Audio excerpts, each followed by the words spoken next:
What is going on, everybody? Welcome back to Nintendo Land, and we are back yet again with another video of cool details that you probably missed in The Legend of Zelda Tears of the Kingdom. Thank you guys so much for sending in your replies, and if you guys have any other secrets or cool locations or any Easter eggs that you would like to share, you could be featured in the next video. Just comment them down below. It's that simple. Real quick before we get started, guys, make sure you leave a like and subscribe to stay up to date on all things The Legend of Zelda Tears of the Kingdom. Most of you guys watching this right now are not yet subscribed, so stop what you're doing and let's just raise this bar up a little higher and let's just get more of you guys subscribed. You guys have been killing it lately. Thank you so much. Did you do it yet? All right, I trust you. All right, into the video. Did you know there's actually a secret room hidden within the Great Deku Tree? If you go into the inside where all the shops are by the cooking pot and you use Ascend, you can actually go into the section where his mouth is. Yeah, and there is a little Korok hiding there that will give you a side mission where he needs you to bring him some things to help decorate his little hideout, which is really cool. Yeah, he has a little bed in there and everything, and I just thought it was a cool little detail. You can also ascend from here and go to the top of the Great Deku Tree and do a side quest with another Korok that has you go around finding different items that he's hidden around the Great Deku Tree. Did you know if you throw a Dazzle Fruit at a stall enemy, it'll actually die immediately because it almost is like it's triggering it to believe it's daytime again, where they just fall to the ground and all die, which could be a huge help because sometimes these guys pop up in annoying situations. So if you want to hurry up and get rid of them, just throw a Dazzle Fruit on the ground. There's a really cool attention to detail. So if you have any type of frost emitting weapon, obviously it lowers Link's temperature, but you can actually see the change on his body as well, just like as if it's getting cold outside. You can see little marks on his body, and as soon as he puts it away, the marks vanish. And it happens all over his body, not just his bag.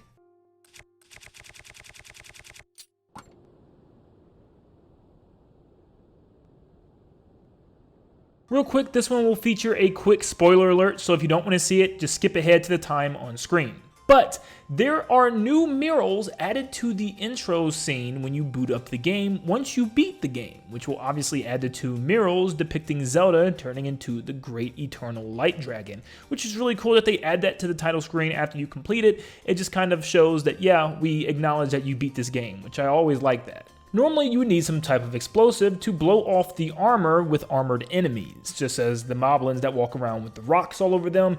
Normally, you would have to waste a bomb arrow or any type of other explosive nearby, but there's actually a trick to get rid of the armor immediately, and all you need is a Zonai cooking pot. Yes, tie the Zonai cooking pot to an arrow, and it will break their armor. Now, you have to make sure that they're not defending, as it will just hit their shield and nothing will happen. But if you hit them in their armor, it will actually just break off and shatter with one pot arrow, which is pretty cool.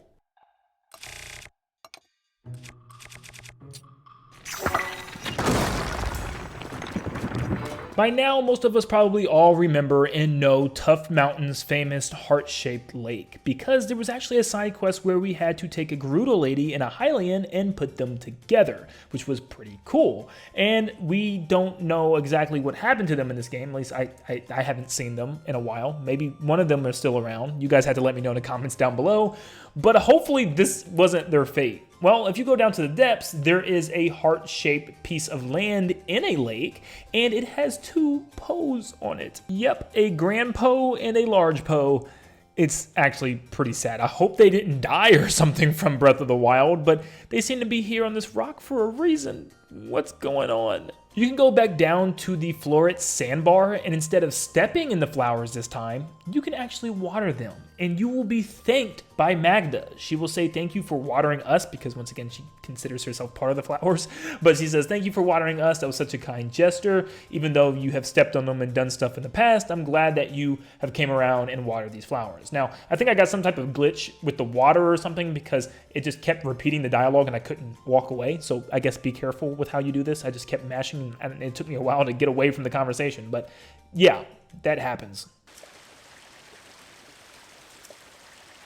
Ah. Ma.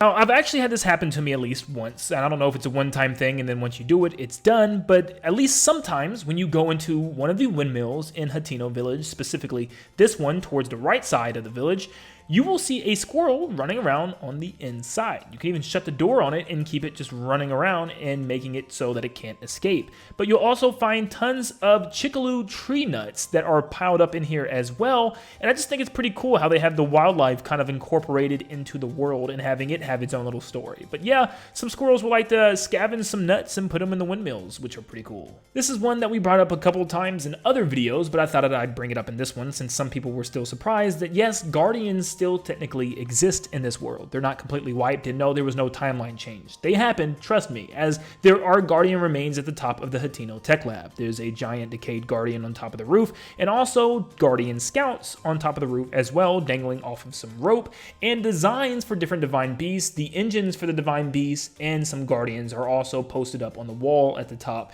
including a diary. And you can actually read this diary. It is from Pura that states that she has found a way to re-age herself, or de-age herself technically. Going from her young age, she was able to get to the age of 20, which is her normal body again. So we know that she's 20 years old. Yep, weirdos go crazy. It also states she has 2 more journals somewhere, and I think it says one is also in the very northeastern part of the Akala Ancient Tech Lab. I couldn't find it, so if you guys want to share the other 2 locations, feel free to do so down below. The Yiga Long Blade is very unique as it shoots a gust of wind when you slice with it. Now, if you combine it with any of the different elemental rocks, such as the gems, they don't really do much but just shoot different projectiles out just like a rod would. There's something else that you can do which I really haven't seen many people talk about except for this one person. Well, if you fuse different Lizalfos horns onto the blade, it will actually shoot themed wind slashes in that direction that you're aiming, which is pretty cool. You can also charge it to shoot bigger ones as well, and I think this is a really hidden technique that not too many people know about.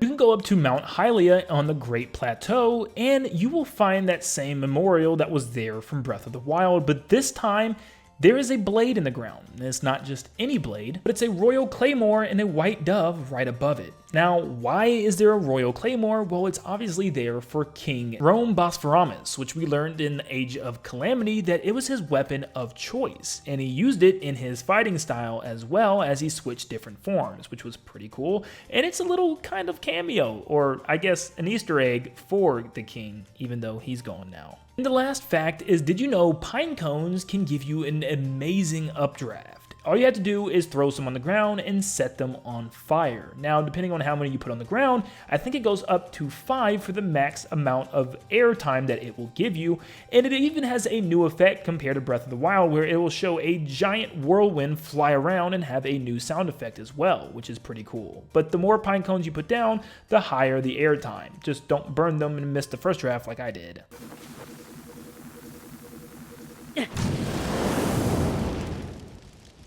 Thank you guys so much for tuning in today, and thank you for those that have sent in their cool details that they have found so far. We are going to continue to keep this going if you guys continue to send cool, interesting details, and thank you so much for those of you that have tuned in all the way to the end. Make sure you leave a like and subscribe before you guys head out, and I will see you all on the next one. See you guys.